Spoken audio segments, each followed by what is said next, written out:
Good day. You're welcome to Analyzing Contemporary Issues with Ashigam.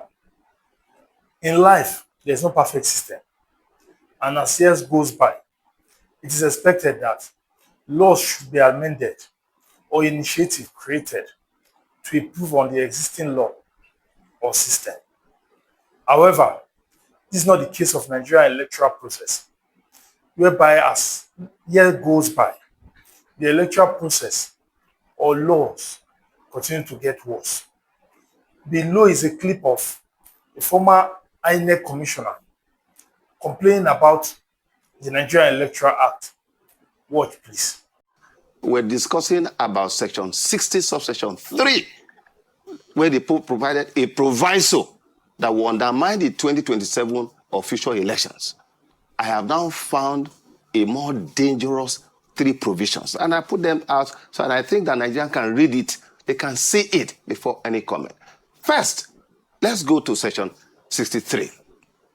Now, section 63, which I just discovered, they have now reintroduced something very terrible. You can see it there. That ballot paper that will be used for the 2027 election, that does not bear the official security features of INEC, should be accepted by presiding officer. You can read it there.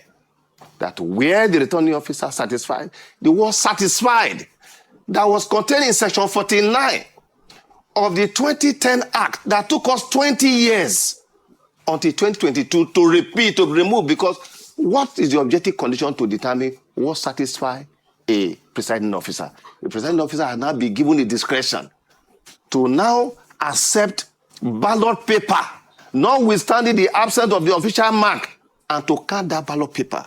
What that means is that before this election, politicians who now have access to the the security features of INEC ballot, they are going to produce their ballot papers. They're going to print their own They are going to print their own ballot paper that have to be accepted. This is dangerous, as put in the Electoral Act. Similarly, may I show section 138? No, 138. Let's go to section 138. Section 138 has been one of the rigging provisions that we have cried out to be removed.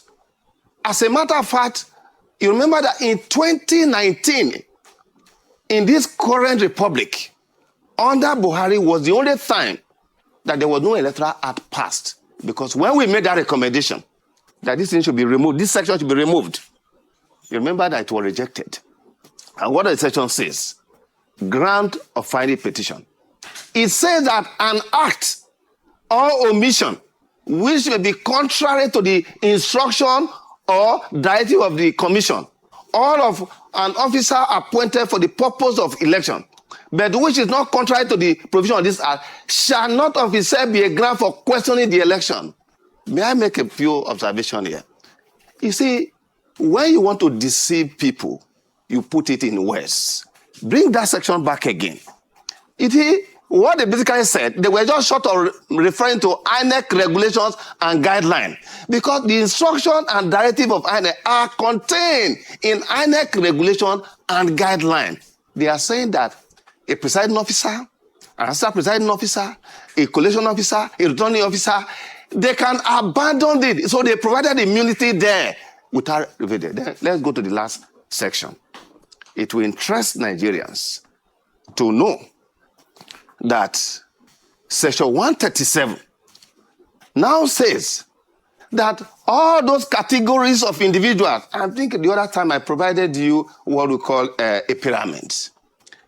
All the categories that we have just mentioned, presiding officer, returning officers, it says that where the petition, that's anybody go to petition now, to go to file a petition, complains of the conduct of an electoral officer, a presiding officer, returning officer, it shall not be necessary to join such officer. That is, those who have disobeyed to follow INEC instruction and guidelines, that it shall not be necessary to bring them to the commission. In the past, for a politician to win an election in Nigeria, all he need do is to station political talks in a building, get counterfeit voting materials, for them to thumbprint on it.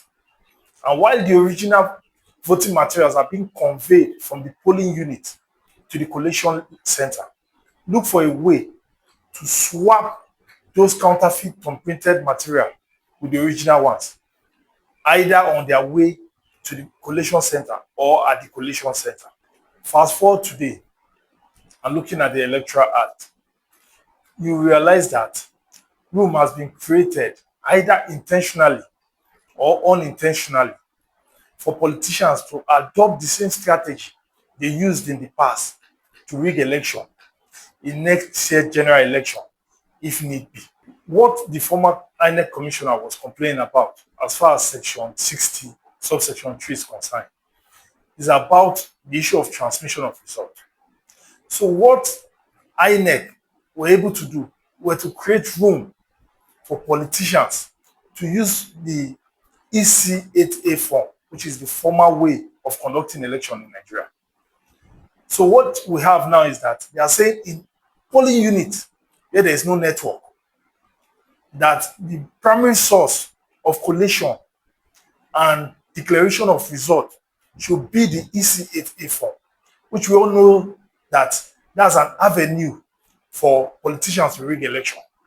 And considering the amount of money that has been projected for this year's election and the amount that is stipulated or budgeted for the use of beavers and IREF, which is about 208 billion out of the 873 billion that is budgeted for this year's election. 208 billion is budgeted for the use of beavers and IREF. And you are telling us that in some polling units, we'll have to use the EC8A form, which we all know that is an avenue for politicians to rig election. And if INEC is saying there are some community in Nigeria without network connection, which is true, then what's stopping INEC from using Starlink, which has network connection all over the world? Also, it is alleged that once you upload election results in the beavers and send it to IREF in a community where there is no network, once you get to where there is network, that result will be automatically sent to the IREF portal. So the issue of INEC complaining about some community not having internet connection does not really hold water. Section 63 has to do with INEC or the presiding officer accepting ballot paper which does not have the official mark. And that official mark is supposed to be the security feature of INEC. And if we are talking about having a credible election, why will a presiding officer accept ballot paper which do not have official mark on the ground that is satisfied with those ballot paper? It doesn't really make sense. According to Mr. Mike Ngini, section 137 and 138 helps to provide immunity for presiding officer who choose to compromise or frustrate the whole electoral process, knowing fully well in the case of a petition at the electoral tribunal after an election, those presiding officer will not join INEC in the suit at the tribunal.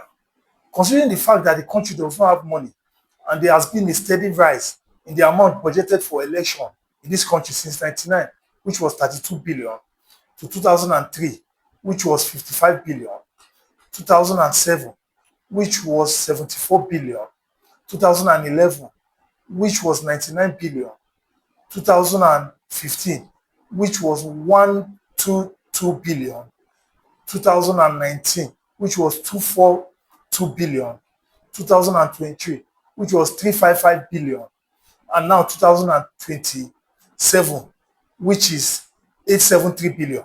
So we are talking about by 2031, we'll be spending 1 trillion, over 1 trillion naira to conduct election in Nigeria. My take is, why waste so much money if the election is a mere coronation exercise or ceremony of a few, or the selection of a few by a few? Won't it be better if we adopt a communist system where the party holds its convention every 4 years to select its leader for the next 4 years? Let me know what you think in the comment section. Please like, share, and subscribe. Drop a comment. if I'm learning and I would like to learn from you. Thank you.